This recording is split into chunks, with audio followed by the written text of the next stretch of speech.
आज आपण एका अशा कायद्याबद्दल बोलणार आहोत ज्याने फक्त नियमच नाही बदलले, तर खरं सांगायचं तर लाखो भारतीयांच्या जगण्याला एक नवी सन्मानाची दिशा दिली. हो, आपण बोलतोय दिव्यांग व्यक्ती हक्क अधिनियम 2016 बद्दल. चला सुरुवातच एका महत्वाच्या प्रश्नाने करूया. विचार करा, 2.6 कोटी ही संख्या किती मोठी आहे, बरोबर ना? आणि म्हणूनच हा कायदा म्हणजे फक्त काही कागदावरचे नियम नाहीत, तर या करोडो लोकांच्या सन्मानाने जगण्याच्या हक्काचा एक भक्कम आधारस्तंभ आहे. पण मुळात असा कुठलाही कायदा का बनवला जातो? कारण समाजात काहीतरी अडचण असते, काहीतरी बदलायची गरज असते. आणि या कायद्याची गरज समजून घ्यायची असेल तर आपल्याला अपंगत्व या शब्दाच्या पलीकडे पाहावं लागेल. समाजाने नकळतपणे जे अडथळे उभे केलेत ते समजून घ्यावे लागतील. तर हा कायदा दिव्यांग व्यक्ती कोणाला म्हणतो? ही व्याख्या खूप खूप महत्वाची आहे. ती स्पष्टपणे सांगते की अडचण व्यक्तीमध्ये नाहीये, तर अडचण आहे ती व्यक्ती आणि तिच्या सभोवतालच्या परिस्थितीमध्ये. सोपं उदाहरण घ्या. जर एखाद्या इमारतीत रॅम्प असेल तर व्हीलचेअर वापरणारी व्यक्ती अगदी सहज आत जाऊ शकते. म्हणजे अडथळा व्यक्ती नाही, तर पायऱ्या आहेत. हा दृष्टिकोनच सगळा खेळ बदलून टाकतो.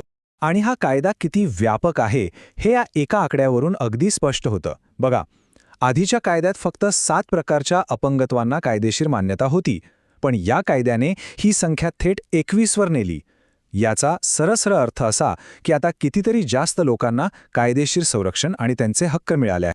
आणि यात फक्त अंधत्व किंवा शारीरिक अपंगत्वच नाही, तर ॲसिड हल्ला पीडित, थॅलेसिमिया आणि सिकल सेल ॲनिमियासारख्या रक्ताच्या विकारांनाही समाविष्ट केलं आहे.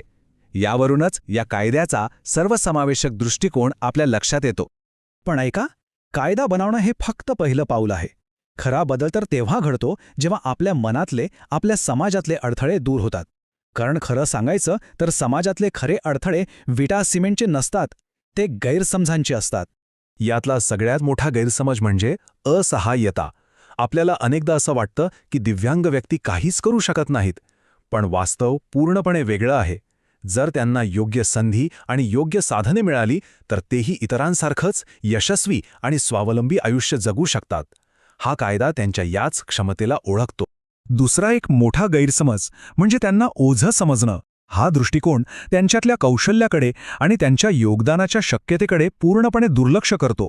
पण जरा विचार करा, जर आपण एखाद्याला संधीच दिली नाही तर ती व्यक्ती आपलं योगदान देणार तरी कसं? आणि तिसरा गैरसमज जो या दोन्हीतूनच तयार होतो तो म्हणजे क्षमतांचा अभाव. ते हे करूच शकणार नाहीत असं आपण आधीच गृहीत धरतो. पण हा कायदा आपल्याला सांगतो की थांबा, आधी अडथळे दूर करा, संधीचं दार उघडा आणि मग बघा प्रत्येक व्यक्तीमध्ये किती प्रचंड क्षमता दडलेली असू शकते.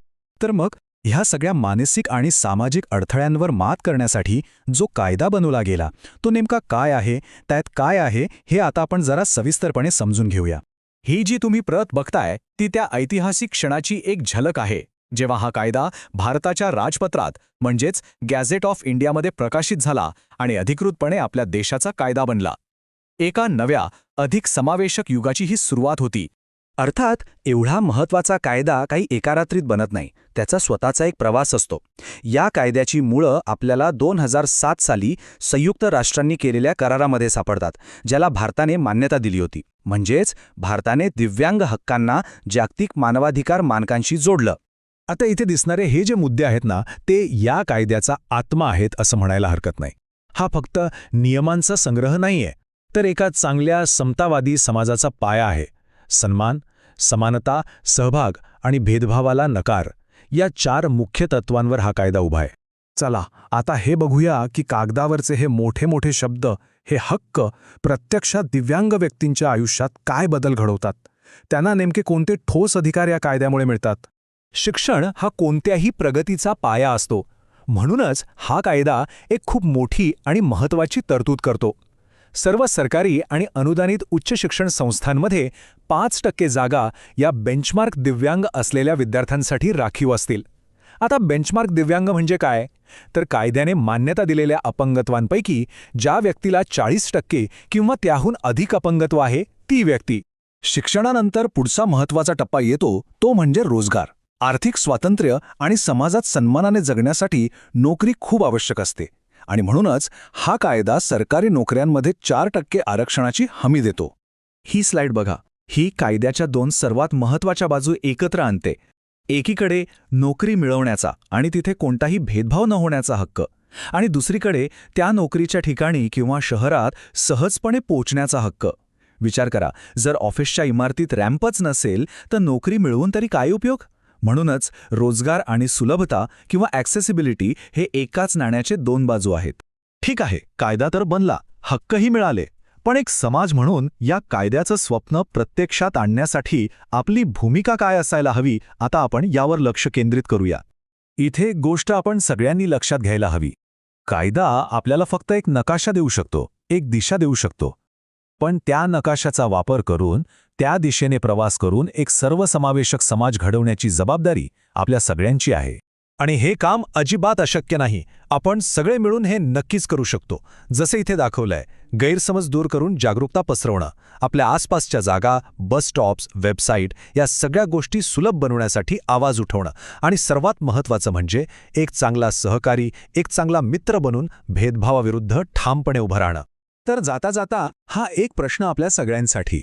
कायदा आपल्याला मार्ग दाखवतो यात शंका नाही, पण त्या मार्गावर चालून एक असा समाज घडवणं जिथे प्रत्येकाच्या क्षमतेचा आदर होईल आणि प्रत्येकाला समान संधी मिळेल, हे पूर्णपणे आपल्या सर्वांच्या हातात आहे. यावर नक्की विचार करा. धन्यवाद.